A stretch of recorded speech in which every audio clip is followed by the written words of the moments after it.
白玉蘭評委一句為他們驕傲，肖戰又被推上熱議中心，提名、霸屏、維權3件事連在一起看更有意思。這2天的娛樂圈說熱鬧是真熱鬧，一邊是第31屆上海電視節白玉蘭獎進入高關注階段，一邊是肖戰主演作品在 CCTV 第一劇場頻道密集排播，再加上肖戰工作室新一輪全平台維權動作公開，幾個話題幾乎前後腳衝進網友視線。單看每一件事都有討論度，連起來看就更有意思了。尤其是白玉蘭獎評委寧理在採訪裡談到白宇和肖戰首次入圍時，說了一句為他們感到驕傲，直接讓網友炸鍋。有人覺得這是業內前輩對年輕演員的認可，也有人提醒，寧理原話說的是白宇和肖戰2位演員，不是單獨只說一個人。但不管爭議怎麼繞，有一點很明確，肖戰這次白玉蘭提名確實讓他的演員身份又往前走了一步。一句話總結就是熱度有了，作品有了，獎項提名也來了。哇哦，這種節點放在娛樂圈確實很難不被拿出來細品。先說寧理這段採訪。2026年6月22日，第31屆上海電視節白玉蘭獎評委、演員寧理接受採訪時，被問到白宇和肖戰首次入圍白玉蘭獎最佳男主角相關話題。寧理的原話大意是，行業在不斷新舊交替的過程中，總有一天他們會成為中流砥柱。他們的入圍讓他看到了新生力量正在逐漸承擔起重要責任，他感到非常高興，也為他們感到驕傲。這段話的重點其實很清楚。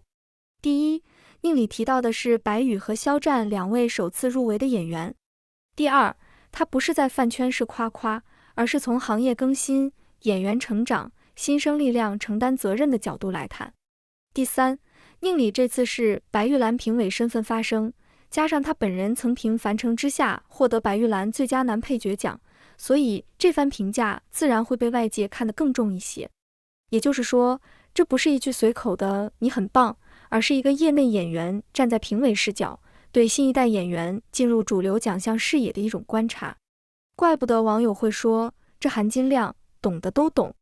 當然，熱搜詞條裡出現白玉蘭獎評委為肖戰驕傲之後，也引發了一些討論。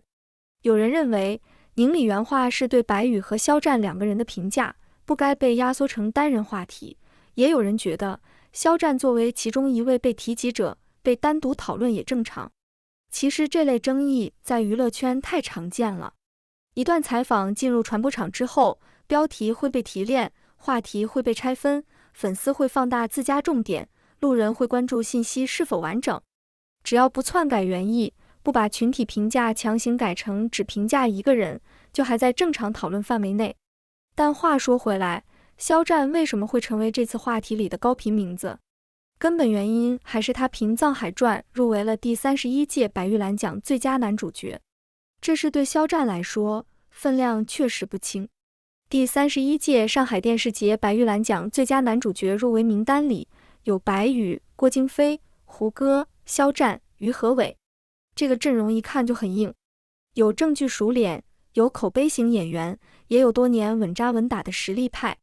肖戰能憑《藏海傳》中的藏海一角進入這份名單，本身就說明這個角色和這部作品已經被主流獎項體系看見了。而《藏海傳》這次也不是只有男主提名，公開入圍信息顯示，《藏海傳》入圍了最佳中國電視劇、最佳導演、最佳男主角、最佳男配角等多個獎項。也就是說，它不是單點突圍，而是作品整體進入了白玉蘭評審視野。這就很關鍵了。過去提到肖戰，很多人第一反應可能還是頂流人氣粉絲盤大，但《藏海傳》之後，關於他的討論明顯開始轉向另一個方向：作品能不能站住，角色有沒有突破，演員路線是不是更穩了？這才是白玉蘭提名真正帶來的變化。古裝劇要進入嚴肅電視劇獎項討論，本來就不容易，觀眾愛看是一回事，獎項認可又是另一回事。古裝劇容易被貼上流量劇、粉絲劇、爽劇的標籤，要想真正被獎項體系重視，必須在表演、劇作、製作、美學、文化表達等層面都有足夠支撐。藏海傳》能衝進白玉蘭多個提名，至少說明它不只是熱鬧了一陣。藏海這個角色也不是簡單的美強慘模板，他身上有復仇線，有權謀線，有情感線，也有家國大義的轉向。角色的複雜點在於，他不能只演狠，也不能只演慘，他需要有隱忍，有克制，有算計，也要有在關鍵時刻壓不住的情緒裂縫。簡單說，就是不能一路開大，也不能一直端着。這對演員是考驗。肖戰在劇中使用古裝同期聲原聲台詞，這一點被不少觀眾反覆提到。古裝台詞和現代台詞不一樣，節奏、氣口、咬字、情緒推進都要更穩。尤其權謀劇裡大量台詞不是簡單說清楚劇情，而是要在話裡藏話，在眼神裡給信息，在停頓裡留刀子。這個難度，懂的都懂。導演鄭曉龍此前也曾肯定肖戰對角色的投入，認為他全身心沉浸在角色裡，賦予了角色靈魂。對於一個長期被外界用流量標籤審視的演員來說，這類來自創作者層面的評價比單純的熱搜更有意義。因為熱搜可以一時熱，角色能不能留下來才是更長期的事。藏海傳的成績也給肖戰這次入圍提供了作品底盤。公開報道顯示，這部劇播出後，在平台熱度、播放表現、海外傳播、傳統文化表達等方面都引發了不少討論。優酷站內熱度峰值、全網播放數據、海外評分和海外播出反饋都曾成為劇粉和行業號分析的重點。人民日報、央視網等媒體也關注到藏海傳對非遺元素和中式美學的呈現，比如昆曲、皮影、榫卯、營造技藝等傳統文化元素都被放進了劇情和視覺表達裡。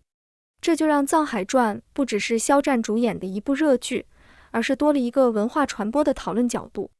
說白了，現在國劇要出圈，不能只靠臉，也不能只靠粉絲刷屏，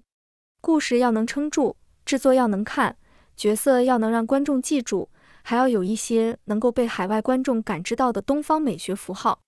否則熱度來得快，散得也快。藏海傳比較聰明的一點是，他沒有把傳統文化元素只當背景板，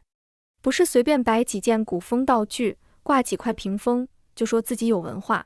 他把一些傳統技藝和人物命運、劇情推進、視覺風格結合起來，讓觀眾在追劇情的同時，也能感受到中式審美的厚度。這也是為什麼他播出之後，關於藏海營造非遺入戲中式美學的討論能持續發酵。當然，作品好不好，觀眾永遠可以有不同看法。有人喜歡權謀線，有人更愛人物線，有人覺得節奏穩，有人覺得前期鋪墊慢。這些都正常。影視劇不是人民幣，不可能人人都愛，但能引發討論，能進入獎項名單，能在播出後還持續被媒體提起，本身就說明它不是悄無聲息過去的項目。這邊白玉蘭話題還在熱，另一邊 CCTV 第一劇場頻道的排播也把肖戰推上了熱議。2026年6月22日，有網友發現CCTV 第一劇場頻道當天密集排播了肖戰主演的3部作品《藏海傳》、《夢中的那片海》、《驕陽伴我》。從早到晚，古裝、年代、都市3種題材輪番出現，網友直接開始玩梗：這是肖戰頻道嗎？這不是第一劇場，這是肖戰專場吧？不得不說，這個梗確實有點好笑。早上打開電視是《藏海傳》，中午換個時段是《夢中的那片海》，下午再看是《驕陽伴我》，晚上黃金檔又回到《藏海傳》。這排播密度放在一個演員身上確實很顯眼，但玩梗之外也能看出一點，肖戰這幾年的劇集類型跨度很明顯。夢中的那片海是年代勵志題材，肖戰飾演肖春生，這個角色有時代感，也有個人成長線，是比較典型的年代劇男主路線。驕陽伴我是都市現實題材，肖戰飾演盛陽，這個角色更生活化，講職場、情感、成長，也更貼近現代觀眾。藏海傳則是古裝權謀，角色藏海更複雜、更壓抑，也更強調表演層次。3部劇放在同一天排播，某種程度上也像是給觀眾擺出了一張演員成績單。你看，他不是只演一種類型，這對演員來說很重要。一個演員最怕什麼？不是沒有爆款，而是被一個爆款困住，永遠只能演同一類角色，永遠被觀眾期待同一種表情、同一種人設、同一種酥感。短期看是優勢，長期看就是天花板。肖戰這幾年一直在做的事，其實就是不斷把角色類型往外擴。從夢中的那片海的蕭春生，到驕陽伴我的盛陽，再到藏海傳的藏海，角色底色完全不同。一個偏熱血年代，一個偏都市成長，一個偏古裝權謀。如果3部作品能在不同平台、不同頻道、不同受眾面前持續播出，就說明這些角色不是只在粉圈內部轉，而是在更大的觀眾層裡被反覆看見。這也是網友說國民度的原因。所謂國民度，不是單純熱搜多，也不是粉絲會打榜，更重要的是，觀眾在電視上、短視頻裡、長輩聊天中、平台推薦裡，都能不斷碰到你的作品。作品出現的越多，角色被記住的概率就越大。這一次 CCTV 第一劇場的密集排播，當然不等於官方給某個演員蓋章獨寵。排播本身有頻道編排、版權安排、劇集庫存、受眾匹配等多重因素，但從傳播效果看，它確實讓肖戰的幾部代表作品被集中擺在了一起，也讓外界重新討論他的劇集覆蓋面。這對一個演員來說是很直觀的曝光。更有意思的是，6月22日這一天，肖戰相關話題並不只有獎項和排播，還有維權。當天，肖戰工作室委託浙江凌雲熙和律師事務所發布案件簡訊，公開新一輪維權進展。根據媒體報道，肖戰方針對相關網絡平台用戶持續發布侮辱、誹謗等不實內容的行為，進行侵權證據保全及訴訟維權工作，並請求法院責令相關平台依法披露涉案用戶實名身份信息。這次維權被外界關注，一個原因是覆蓋平台比較廣，微博、豆瓣、抖音、小紅書、知乎等平台都被網友提到，重點打擊的也不只是普通差評，而是長期惡意造謠、誹謗、侮辱、惡意 P 圖、抹黑等涉嫌侵權內容。注意，這裡要分清楚，正常評價作品、討論演技、表達不喜歡和造謠誹謗不是一回事。前者屬於正常輿論表達，後者如果涉及編造事實、侮辱人格、惡意傳播，就可能觸碰法律邊界。很多人一提明星維權，就下意識說不能說了。其實不是不能說，而是不能造謠。你可以說某部劇不合口味，可以說某段表演沒打動你，可以說劇情節奏不喜歡。可如果張嘴就是人格侮辱、P 圖造黃謠、編造私生活、組織式抹黑，那性質就完全變了。互聯網不是無人區，鍵盤也不是隱身衣。這次媒體還提到，肖戰起訴龔某名譽侵權案將於6月23日在上海市浦東新區人民法院開庭審理。這個時間點也讓肖戰工作室全平台維權話題迅速發酵，網友的反應也很直接。有人說早該告了，有人說網絡暴力成本就該提高，也有人提醒粉絲不要把維權擴大成對所有不同聲音的圍剿。這個提醒其實也很有必要。明星維權真正要打擊的是惡意造謠和侵權行為，而不是正常討論。粉絲支持維權，也要把邊界守住，不要把所有路人觀點都打成黑，否則本來是依法維權，最後又容易變成飯圈混戰，那就跑偏了。從肖戰這些年的輿論環境看，維權確實不是偶然動作，他一直是高熱度藝人，熱度越高，圍繞他的內容越複雜，有真實討論，有粉絲安利，有商業營銷，也有惡意攻擊。尤其在短視頻、社交平台、匿名社區高度發達之後，造謠的傳播速度遠遠超過澄清速度。一張 P 圖，一段斷章取義的話，一條編造的所謂內幕，可能幾分鐘就能擴散出去。等當事方再澄清，很多路人已經只記住了第一波刺激信息。這也是明星團隊越來越重視法律維權的原因，不是為了堵嘴，而是為了讓造謠者知道，你可以發表觀點，但你要為事實負責。所以，把6月22日這幾個話題放在一起看，就會發現肖戰現在的輿論處境很典型。他一方面正在被主流獎項、主流頻道、主流媒體不斷看見，另一方面也仍然處在高強度輿論場裡，需要不斷面對爭議、審視甚至惡意攻擊。這就是頂流轉型期最真實的一面。你越往主流賽道走，關注越多，質疑也越多。想要擺脫流量2個字，不是靠喊口號，而是靠一步一步作品去壘。可作品剛被看見，外界又會用更高標準來審視你。這條路不好走，但走過去了，演員的職業生命就會更長。肖戰目前最值得關注的地方，也正在這裡。他不是沒有流量，而是要證明自己不只有流量；他不是沒有粉絲，而是要讓更多非粉觀眾也能通過角色記住他；他不是沒有熱搜，而是要讓熱搜最後落回作品和角色本身。《藏海傳》入圍白玉蘭是一個信號， CCTV 第一劇場密集排播多部主演作品也是一個信號，工作室全平台維權則是另一個信號。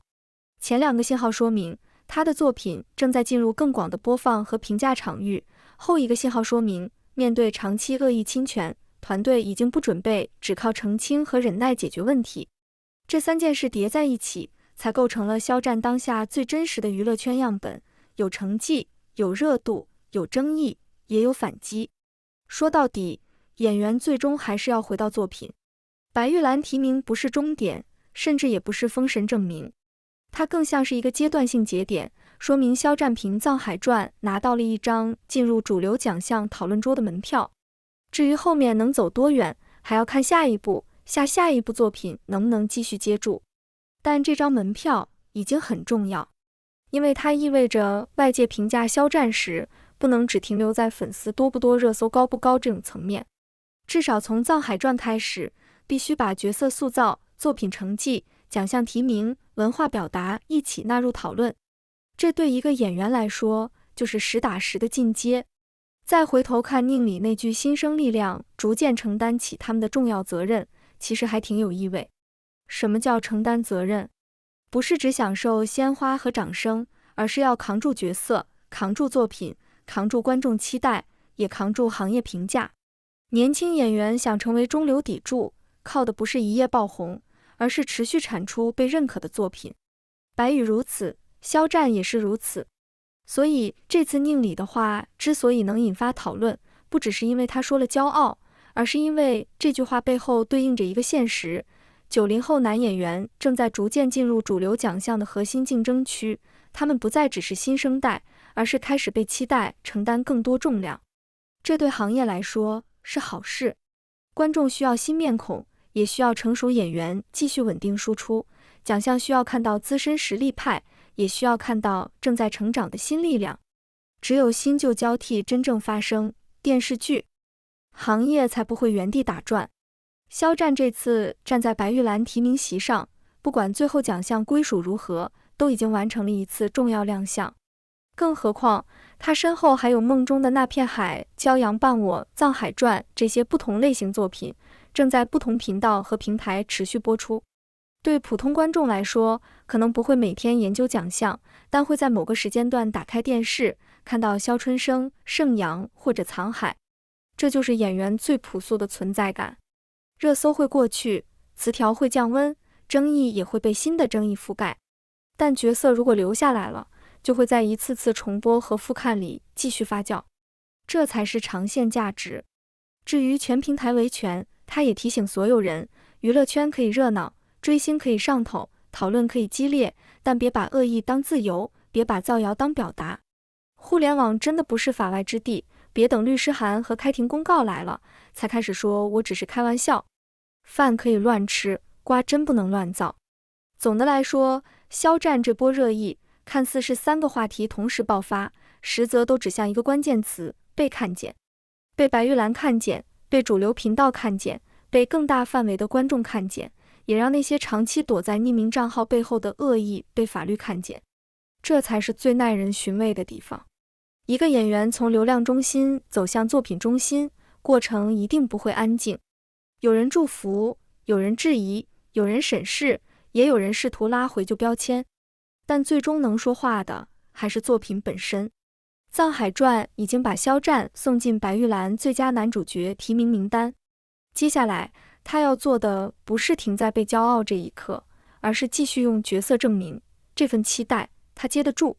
娛樂圈從來不缺熱鬧，但真正能留下來的永遠是作品。所以這次先別急着炒，看提名，看排播，看維權，也看肖戰下一步怎麼走。畢竟故事還沒完呢。